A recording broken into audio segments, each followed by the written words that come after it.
Singh. Bulletin की शुरुआत करते हैं। मध्य प्रदेश में आज प्राइवेट स्कूलों की हड़ताल रहेगी। निजी स्कूल संचालकों की बेमियादी हड़ताल रहेगी। बता दें, बेमियादी हड़ताल पर जाने का फैसला स्कूल संचालकों ने लिया है। भोपाल, इंदौर में सभी स्कूलों की ऑनलाइन पढ़ाई आज बंद होगी और बंद होने का दावा भी स्कूल संचालकों द्वारा किया जा रहा है। तो रतलाम, खंडवा में हड़ताल नहीं रहेगी।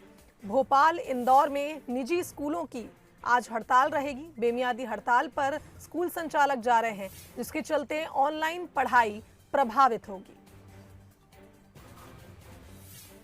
तो मध्य प्रदेश में आज प्राइवेट स्कूलों की हड़ताल रहेगी। बेमियादी हड़ताल पर स्कूल संचालक जा सकते हैं। आपको बता दें, फैसला लिया गया है, आज ये हड़ताल रहेगी। साथ ही सभी स्कूलों की ऑनलाइन पढ़ाई बंद होने का दावा स्कूल संचालकों द्वारा किया गया है।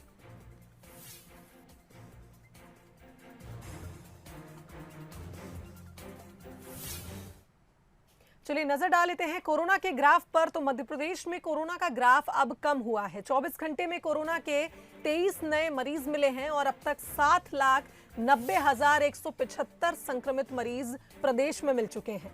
अब तक 2,39,34,517 लोगों को कोरोना का टीका लग चुका है।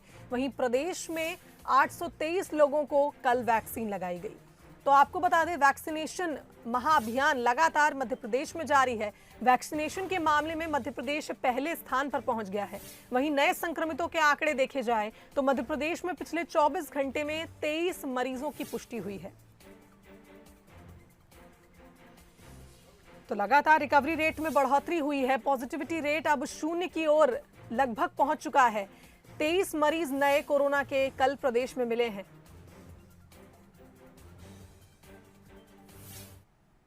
संडे फंडे होता है और होना भी चाहिए, लेकिन जरूरी नियमों का पालन करते हुए। कोरोना की दूसरी लहर अभी खत्म नहीं हुई है। WHO कह रहा है कि देश का स्वास्थ्य मंत्रालय रोजाना चेतावनी भी दे रहा है कि सरकार तीसरी लहर की तैयारी कर रही है। लेकिन इस दौरान टूरिस्ट स्पॉट और बाजारों का नजारा डराने लगा है। भोपाल के एक बाजार का रियलिटी चेक देखिए।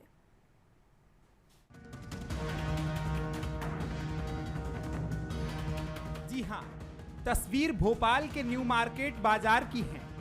हम भीड़ की शक्ल आपको दिखाएं, उससे पहले जरा देख लेते हैं कि पार्किंग की स्थिति क्या है। न्यू मार्केट के बाहर गाड़ियों की भीड़ है। पार्किंग पूरी तरह से भर चुकी है। फिर जगह तलाशते लोगों से अंदाजा लगाया जा सकता है कि न्यू मार्केट में कितनी भीड़ होगी। बंसल न्यूज की टीम जब मार्केट में पहुंची तो नजारा हैरान कर देने वाला था और नजारा डरा देने वाला था। न दिवाली है न ईद है, लेकिन बाजारों में आप जैसा देख सकते हैं कि बड़ी रौनक है। कोरोना की तीसरी लहर आने की आशंका है और बाजारों में इतनी भीड़ निश्चित रूप से एक आशंका को जन्म देती है कि क्या हम तीसरी लहर से लड़ने में सरकार का सहयोग कर रहे हैं या फिर हम तीसरी लहर को खुद ही न्योता दे रहे हैं। रविवार के दिन न्यू मार्केट बाजार में पैर रखने तक की जगह नहीं है। बाजार में खरीदारी करने से ज्यादा तफरी करने वालों की भीड़ दिखी। संडे लॉकडाउन हटने के बाद से बाजारों में भीड़ बढ़ गई है, लेकिन लोगों के पास अपने अपने तर्क हैं। नो, एक्चुअली मेरे पास मास्क था, बट वो मेरी गाड़ी में छूट गया, तो मैं इसी से काम चला रही हूँ। बिल्कुल नुकसान पहुंचा सकती है, लेकिन ये कोई मानने को तैयार नहीं है।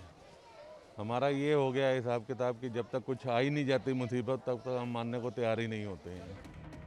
व्यापारी संघ की दलील है कि प्रशासन को बाजार की टाइमिंग बढ़ा देना चाहिए ताकि भीड़ में कमी आ सके। हालांकि दावा किया जा रहा है कि व्यापारी कोरोना गाइडलाइन का पालन कर रहे हैं और करवा भी रहे हैं।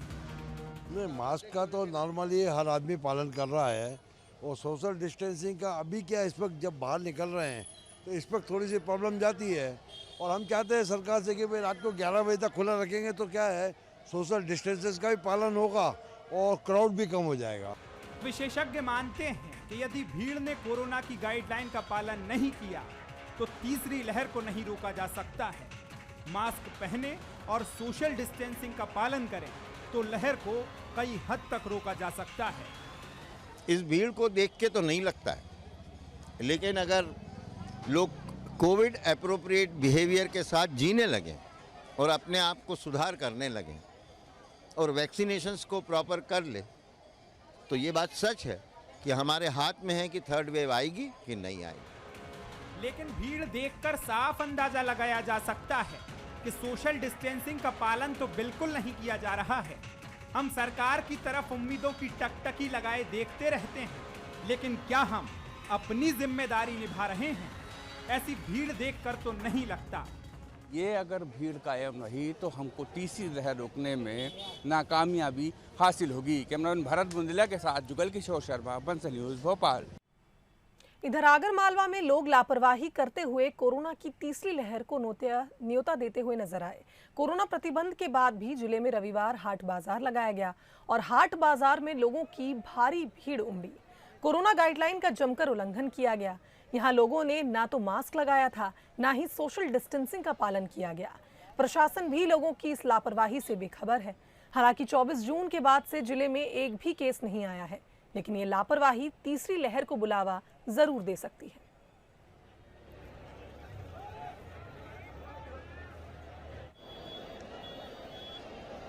तो ये तस्वीरें देख रहे हैं आगरमालवा से है, जहां लोग लापरवाही करते हुए नजर आए और इस तरह की तस्वीरें ये साफ करती हैं कि लोगों में एक बार फिर कोरोना को लेकर जो डर है वो खत्म हो चुका है।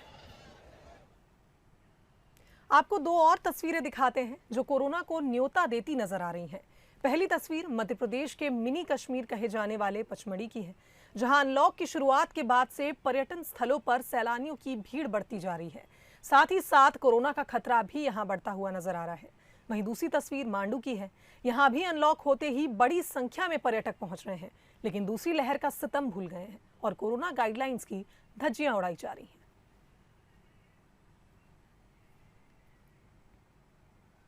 तो दो तस्वीरें आपको दिखा रहे हैं, एक पचमढ़ी और दूसरी मांडू की, जहां पर्यटकों का तांता लगा हुआ है और लोग एक बार फिर भूल चुके हैं कि दूसरी लहर का क्या सितम था और तीसरी लहर के लिए क्या कुछ सावधानियां लोगों को बरतनी चाहिए। उज्जैन से खबर, जहां कोरोना की तीसरी लहर की तैयारियों को लेकर सीएम शिवराज सिंह चौहान ने कहा कि तैयारी में कोई कमी नहीं रहने देंगे। मध्य प्रदेश का खजाना खाली है। दो लहर के दौरान चवन्नी भी नहीं आई। पहली और दूसरी लहर के कारण आर्थिक स्थिति चौपट हो गई है। अब कोरोना की तीसरी लहर का संकट सामने है। जिंदगी बचाने के लिए कोई कमी नहीं आने दी जाएगी।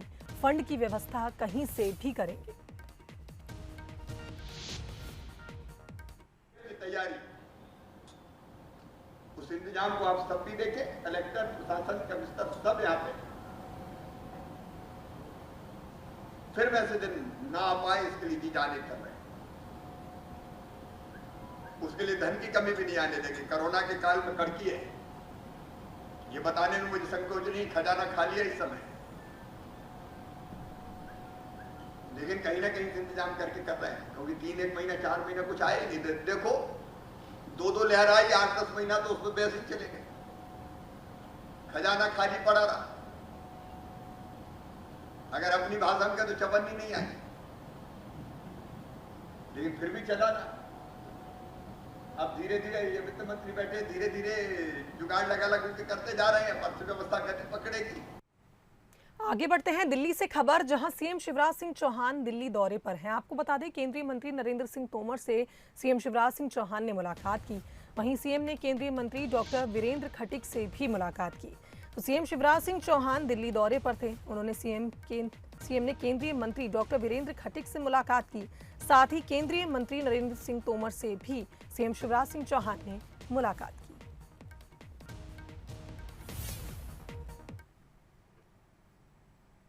वहीं मुख्यमंत्री शिवराज सिंह चौहान दिल्ली पहुंचे, जहां उन्होंने केंद्रीय मंत्री डॉक्टर वीरेंद्र खटीक से मुलाकात की। साथ ही साथ आपको बता दें, मुख्यमंत्री शिवराज सिंह चौहान ने केंद्रीय मंत्रियों से मुलाकात कर और उनको केंद्रीय मंत्री बनने की बधाई दी।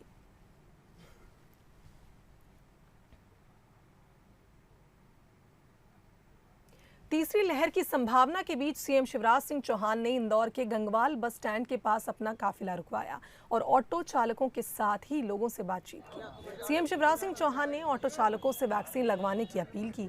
वहीं सड़क किनारे सब्जी बेच रही महिलाओं से भी बात की। सीएम इसके बाद एयरपोर्ट रोड के शासकीय राशन दुकान पहुंचे, जहां उन्होंने राशन वितरण की व्यवस्था को लेकर जानकारी जुटाई।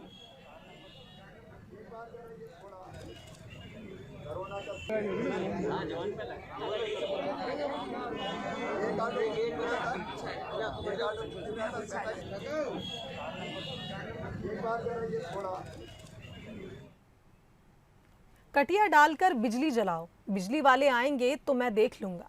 ये कहना है जौरा से बीजेपी विधायक सूबेदार सिंह का। उन्होंने बिजली चोरी करने को शह दी है। बीजेपी विधायक का ये वीडियो जमकर वायरल हो रहा है और अब सवाल ये उठता है कि जब जनप्रतिनिधि खुद ऐसा शह देंगे तो बिजली विभाग का अमला कैसे काम करेगा। आप देखिए ये वीडियो। अरे मैं यार लाइट जमती है तो जी हम मतलब तार डाल के हाथ में निकाल के मोटर चलाना चाहते हैं, पानी भरने के लिए चला दो, चलाने नहीं देते हैं। बिजली वाले मैं देखा हूँ तो चला दो। सब जो जिन लोगों के सड़क से घर है वो तो डाल लेंगे, लेकिन अंदर बस्ती वाले अरे यार तो जिनको उपचार है तो वैसे बनी गई। अरे मैं मेरी बात सुनो यार लाइट जमती है तो जी हम मतलब तार डाल के हाथ में निकाल के मोटर चलाना चाहते हैं, पानी भरने के लिए चला दो, चलाने नहीं देते हैं। बिजली वाले मैं देखा हूँ तो चला दो। सब जो जिन लोगों के सड़क से घर है वो तो डाल लेंगे, लेकिन अंदर बस्ती वाले अरे यार तो जिनको उपचार है तो वैसे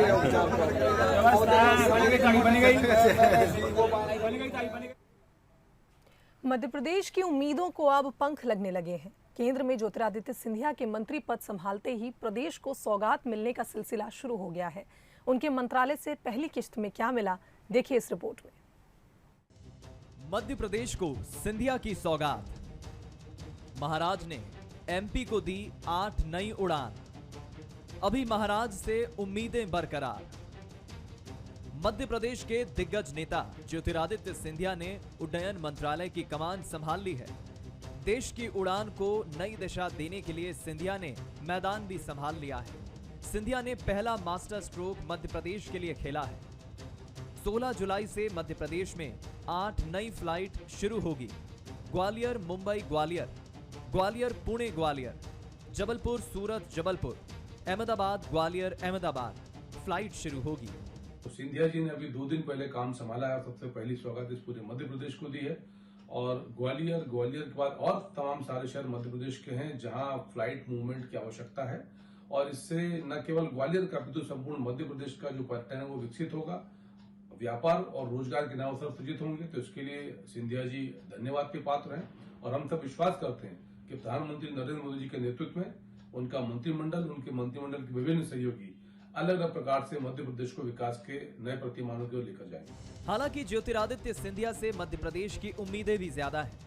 प्रदेश के गृह मंत्री नरोत्तम मिश्रा ने दतिया हवाई पट्टी की मांग की तो बीजेपी के प्रदेश अध्यक्ष वीडी शर्मा ने ज्योतिरादित्य सिंधिया को पत्र लिखकर खजुराहो से दिल्ली मुंबई और वाराणसी से सीधे हवाई सेवा शुरू करने की मांग की है। माननीय ज्योतिरादित्य सिंधिया जी का बहुत बहुत धन्यवाद, आभार कि उन्होंने मध्य प्रदेश को 8 फ्लाइट दी हैं और जो अपेक्षाएं हैं वो निश्चित रूप से वो पूरी करेंगे, क्योंकि भारतीय जनता पार्टी का कार्यकर्ता जो कहता है वो करता है। इस दृष्टि से हम ज़्यादा आशा करते हैं कि निश्चित रूप से जो हमारी अपेक्षा है उनको पूरा करेंगे। उड्डयन मंत्री ज्योतिरादित्य सिंधिया को बड़ी और चुनौतीपूर्ण जिम्मेदारी मिली है। प्रदेश के कई दिग्गज नेता अपने अपने क्षेत्र में हवाई सेवा शुरू करवाने की अपेक्षा रखेंगे। हवाई सेवा सस्ती करना भी उनके लिए एक चुनौती होगी। जुगल किशोर शर्मा, बंसल न्यूज, भोपाल। चलिए आगे बढ़ते हैं। भोपाल से खबर, जहां पूर्व सीएम दिग्विजय सिंह के खिलाफ मामला दर्ज हुआ है। कोरोना के दौरान प्रदर्शन करने पर पूर्व सीएम पर एफआईआर दर्ज हुई है। साथ ही पीसी शर्मा, जिला अध्यक्ष समेत 10 लोगों पर नामजद एफआईआर दर्ज की गई। 200 अज्ञात लोगों पर भी मामला दर्ज किया गया। दिग्विजय सिंह ने कल गोविंदपुरा इलाके में प्रदर्शन किया था, जिसके बाद एफआईआर दर्ज की गई है। तो कोरोना के दौरान प्रदर्शन करने पर यह एफआईआर हुई है। पीसी शर्मा, जिला अध्यक्ष समेत 10 लोगों पर नामजद एफआईआर हुई, तो वहीं 200 अज्ञात लोगों पर भी मामला दर्ज किया गया। इंडस्ट्रियल एरिया में एक कार्यक्रम का जो शिलान्यास था, भूमि पूजन था, उसमें अनधिकृत रूप से इस तरह की भीड़ लेकर के जो कोरोना गाइडलाइंस जो प्रशासन ने जारी की है उसका उल्लंघन करते हुए बड़ी संख्या में 200 से अधिक लोगों के साथ में इसमें कांग्रेस के द्वारा जो प्रदर्शन किया है, जिसमें 8 व्यक्ति नामजद और साथ में 200 अन्य, इन लोगों के विरुद्ध 188, 147 भारतीय दंड विधान के, साथ में कोरोना महामारी अधिनियम की धारा 269 269 के तहत केस रजिस्टर्ड हुआ है और थाना अशोक का गार्डन अंतर्गत यह कार्रवाई की गई। निश्चित रूप से इसमें जो 8 लोग नामजद हैं उसमें राज्यसभा सांसद श्री दिग्विजय सिंह जी और पूर्व मंत्री पीसी शर्मा जी और अन्य लोग। इधर मंदसौर से बीजेपी सांसद सुधीर गुप्ता का विवादित बयान सामने आया। बॉलीवुड एक्टर आमिर खान पर निशाना साधते हुए सांसद ने कहा कि आमिर खान जैसे लोग ही भारत की आबादी असंतुलित कर रहे हैं। ये देश का दुर्भाग्य है और जनसंख्या नियंत्रण के लिए कठोर कदम उठाए जाने की जरूरत है। 1 इंच भी भूमि भारत की बड़ी नहीं है और आबादी अभी 140 करोड़ तक पहुंच रही है। लेकिन हम अगर भारत के परिप्रेक्ष्य में देखें तो अभी तो लोगों का हीरो आमिर खान है। अब पहली पत्नी रीना दत्ता अपने 2 बच्चों के साथ, दूसरी पत्नी किरण राव अपने बच्चे के साथ, कहां भटकेगी उसकी चिंता नहीं। लेकिन दादा आमिर तीसरी खोज में जुड़ गए। भारत की आबादी को असंतुलित करने में आमिर खान जैसे लोगों का हाथ, ये दुर्भाग्य है। विश्व जनसंख्या दिवस पर एक बार फिर ये मुद्दा जिस तरह से उठा है उससे बहस है कि जनसंख्या विस्फोट को कैसे रोका जाए। एक दिन पहले उत्तर प्रदेश सरकार नई जनसंख्या नीति लेकर आई है और अब बहस इस बात की है कि क्या मध्य प्रदेश सरकार ऐसा कोई मसौदा लेकर आएगी। देखिए एक खास रिपोर्ट। मुद्दा सही हो या गलत, इससे ना तो सियासत पर कोई असर होता है और न ही सियासतदानों पर, क्योंकि असल उद्देश्य अपनी उपस्थिति दर्ज कराना है और आजकल विरोध इसकी प्राथमिक इकाई बन चुका है। जनसंख्या वृद्धि और नियंत्रण कानून को लेकर भी यही हाल है। दरअसल मध्य प्रदेश में पिछले 10 वर्षों के बीच लगभग 1.25 करोड़ की जनसंख्या वृद्धि हुई है। एक्सपर्ट के मुताबिक अगर यही रफ्तार रही तो अगले 5 साल में हम 10 करोड़ का आंकड़ा छू लेंगे। इस समय प्रदेश की जनसंख्या 8 करोड़ 45 लाख हो चुकी है। आइए पहले इससे संबंधित कुछ आंकड़ों पर नजर डाल लेते हैं। मध्य प्रदेश की जनसंख्या 8 करोड़ 45 लाख, हर साल 15 लाख की बढ़ोतरी। बुजुर्गों और महिलाओं की संख्या बढ़ी, 48.4% महिलाएं जबकि पुरुष 51.6%। महिलाओं की संख्या 2011 से 0.4% ज्यादा। 1921 में भोपाल की आबादी 1,40,000, अब भोपाल की आबादी 21 लाख। देश में 6वें स्थान पर मध्य प्रदेश। जनसंख्या नियंत्रण कानून को लेकर प्रदेश सरकार के चिकित्सा शिक्षा मंत्री विश्वास सारंग ने कहा है कि जनसंख्या नियंत्रण पर हम सबको ध्यान देना चाहिए। इस बात पर विशेष ध्यान देना होगा कि हम अपनी आगे आने वाली पीढ़ी को तकलीफ में ना डालें और उसके लिए ज़रूरी है कि जनसंख्या पर नियंत्रण जरूर होना चाहिए और उसके लिए ज़रूरी है कि उसका दोहन करने वाले, उसका उपयोग करने वाले लोगों की संख्या भी नियंत्रित रहे। इसलिए निश्चित रूप से हम सबको ये संकल्प जरूर लेना चाहिए कि हम जनसंख्या नियंत्रण में जरूर अपना योगदान देंगे। वहीं कांग्रेस का कहना है कि उनकी सरकार में 2001 में जनसंख्या नियंत्रण कानून लागू किया गया था, लेकिन बीजेपी की सरकार ने 2005 में कानून को रद्द कर दिया। ये सब पुरानी बातें हैं। कांग्रेस पार्टी 2001 में मध्य प्रदेश से इसकी शुरुआत कर चुकी थी और ये कानून हमने लागू किया था। इस कानून को 2005 में शिवराज सिंह सरकार ने उलट दिया। तो ये तो जो है मौके चौके पे नए नए मुखौटे धारण कर लेते हैं। जो कानून मध्य प्रदेश सबसे पहले लागू करने वाला कानून था, हमने तो इसमें कई प्रतिनिधियों का जो है चुनाव रद्द करा इस कानून के अंतर्गत, तो उसको रद्द करने वाले तो ये बीजेपी वाले थे। जनसंख्या नियंत्रण कानून गंभीर विषय है। हालांकि अब इस विषय पर एक बहस की शुरुआत हो चुकी है। यूपी सरकार ने एक दिन पहले ही जनसंख्या की नई नीति पेश की है, जिसमें कई कड़े प्रावधान किए गए हैं। अब सवाल ये है कि क्या एमपी सरकार प्रदेश में जनसंख्या विस्फोट को रोकने कोई नई नीति लाएगी, जैसा यूपी में लव जिहाद कानून लागू होने के बाद मध्य प्रदेश में उसका अनुसरण किया था। आकर्ष शर्मा, बंसल न्यूज, भोपाल। आगे बढ़ते हैं। उत्तर प्रदेश की राजधानी लखनऊ के काकोरी में एटीएस ने 2 संदिग्ध आतंकवादियों को गिरफ्तार किया। दोनों 15 अगस्त से पहले प्रदेश में धमाके करने की योजना बना रहे थे। वहीं एटीएस ने 2 टेररिस्ट गिरफ्तार किए, जबकि 5 फरार हो गए। 4 सूटकेस बारूद बरामद किया गया। बता दें, यूपी एडीजी प्रशांत कुमार ने प्रेस कॉन्फ्रेंस कर ये बात कही कि यूपी एटीएस ने बड़े मॉड्यूल का पर्दाफाश करते हुए अलकायदा के अंसार गजवत उल हिंद से जुड़े 2 आतंकवादियों मिन्हाज अहमद और मसरुद्दीन को गिरफ्तार किया। संदिग्ध आतंकियों के पास से विस्फोटक और असलहे बरामद की गई हैं। दोनों आतंकियों के पाकिस्तान से भी कनेक्शन है। ये दोनों पाकिस्तान से हैंडल हो रहे थे। उमर हलमंडी नाम के हैंडलर को भारत में आतंकवादी गतिविधियों को संचालित करने के लिए निर्देश दिए गए थे। उमर हलमंडी पाकिस्तान अफगानिस्तान बॉर्डर क्षेत्र से आतंकवादी गतिविधियां चलाता है। उमर हलमंडी भारत में आतंकियों की भर्ती करने और उन्हें रेडिकलाइज करने का काम भी करता है। उसने कुछ जिहादी प्रवृत्ति के लोगों को लखनऊ में चिन्हित और नियुक्त करके अलकायदा के मॉड्यूल को खड़ा किया। प्रमुख सदस्यों में मिन्हाज, मसरुद्दीन व शकील का नाम सामने आया।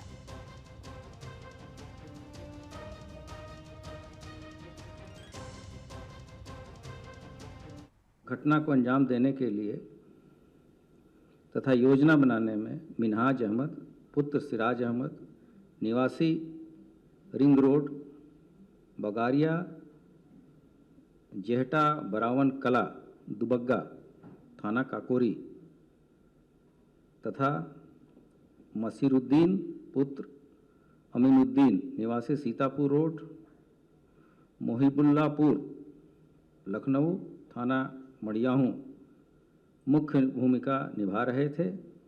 इस गिरोह में लखनऊ तथा कानपुर के इनके अन्य साथी भी शामिल हैं।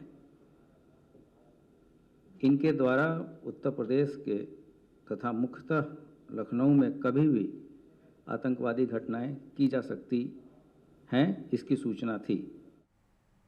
इधर इंदौर में फर्जी दस्तावेजों की मदद से प्रमोशन लेने वाले आईएएस अफसर संतोष वर्मा को पुलिस ने गिरफ्तार किया। उन्हें कोर्ट ने 2 दिन की पुलिस रिमांड पर भेजा है। संतोष वर्मा ने आईएएस कैडर अलॉट होने पर डीपीसी के स्पेशल जज विजेंद्र रावत के फर्जी साइन कर रिपोर्ट तैयार की थी। संतोष वर्मा नगरीय प्रशासन विभाग भोपाल में तैनात थे। वहीं आईएएस वर्मा के खिलाफ पुलिस ने न्यायाधीश की रिपोर्ट पर धोखाधड़ी और कूट रचित दस्तावेज तैयार करने का केस दर्ज किया था, जिसके बाद अफसरों ने वल्लभ भवन से अनुमति ली और शनिवार रात करीब 12 बजे आईएएस संतोष वर्मा को गिरफ्तार कर लिया गया।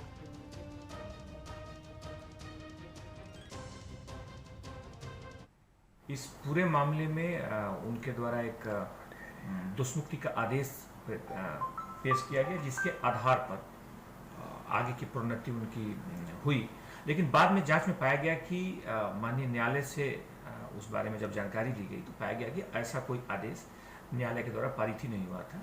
इस पूरे मामले को लेकर के इसमें 420, 467, 468, 471 आईपीसी के अंतर्गत प्रकरण पंजीबद्ध किया गया है। उसमें एक टीम गठित की गई है जो इस घटना से जुड़े तमाम पहलुओं की सूक्ष्मता से जांच कर रही है और तथ्यों के आधार पर आगे इसमें कार्रवाई की। संतोष वर्मा जो आईएएस हैं और अभी वर्तमान में नगरीय प्रशासन विभाग में अपर आयुक्त के पद पर पदस्थ हैं, इनके द्वारा जब इनका आईएएस अवार्ड होने वाला था उस समय जो है न्यायालय निर्णय की प्रति एक फर्जी प्रति कुछ लोगों ने तैयार की थी और उसका इनके द्वारा उपयोग किया गया। प्राथमिक तौर पे जो है साक्ष्य पुलिस को मिली कि इनके द्वारा गड़बड़ की गई है और इनको जो है गिरफ्तार किया गया है। आज हम इन्हें माननीय न्यायालय के समक्ष प्रस्तुत कर रहे हैं और पुलिस रिमांड की मांग करेंगे ताकि जो उसमें हस्ताक्षर हैं उनकी मिलान की जा सके और फिर आगे जो साक्ष्य आएंगे उसके अनुरूप कार्रवाई की जाए। इधर जबलपुर में आबकारी विभाग की टीम ने क्लब में देर रात छापा मारा। आबकारी टीम ने भारी मात्रा में अवैध शराब जब्त की। बता दें, आबकारी टीम ने सिविलियन क्लब को देर रात सील कर दिया। तो कल देर रात क्लब में छापामार कार्रवाई आबकारी विभाग ने करी है। बताया जा रहा है कि आबकारी टीम ने भारी मात्रा में अवैध शराब भी यहां से जब्त की है। तो जबलपुर क्लब में छापामार कार्रवाई करते हुए क्लब से 3 बोतल सील बंद शराब एवं 4 बोतलों में आधी परोसी हुई शराब की बोतलें जब्त की गई हैं। बता दें, आबकारी टीम ने सिविलियन क्लब को देर रात सील कर दिया। यहाँ पर काफ़ी मेंबर्स हैं। अब ये जांच का विषय है कि कौन कौन ने जाकर के यहाँ दारू पी या पिलाया या किस तरह से, मतलब क्यों इसका बार के रूप में उपयोग कर रहे थे। चूँकि ये सिविलियन क्लब है और बार